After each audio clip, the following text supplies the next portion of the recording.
Good morning and welcome to the Weekly Insights with John Plassard.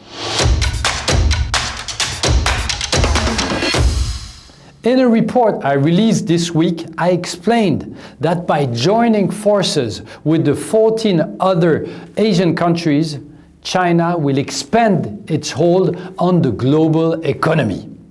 But more broadly, the sector rotation we've seen since Joe Biden won the presidential election and the advances in the discovery of a coronavirus vaccine make me think that 2021 could be the year when you will absolutely have to look into the emerging markets.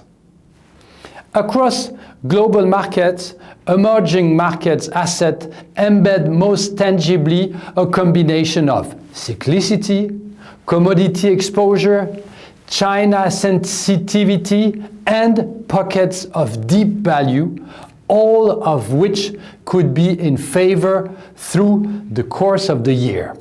If these tailwinds come together all at once, and given low positioning and friendlier US attitude towards global trade, emerging market outperformance may be more sustained through the year.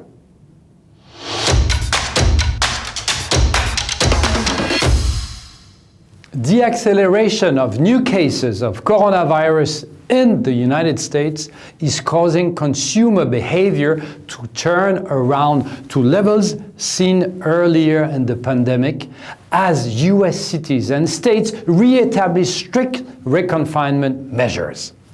If we focused on restaurants, which still employ nearly 14 million people in the United States, we see that large cities such as New York are facing two major problems. First of all, new restrictions, and second, the threat of winter, and therefore lower temperatures. Those two tailwinds will drastically reduce the activity of consumers who used to eat outdoors.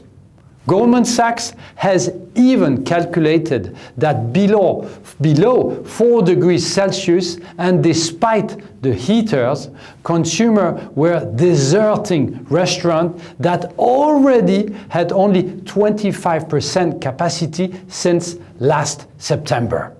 A survey of more than 400 restaurants and bars found 88% of them couldn't pay for full rent in October. About 30% of the respondents couldn't pay rent at all for the months.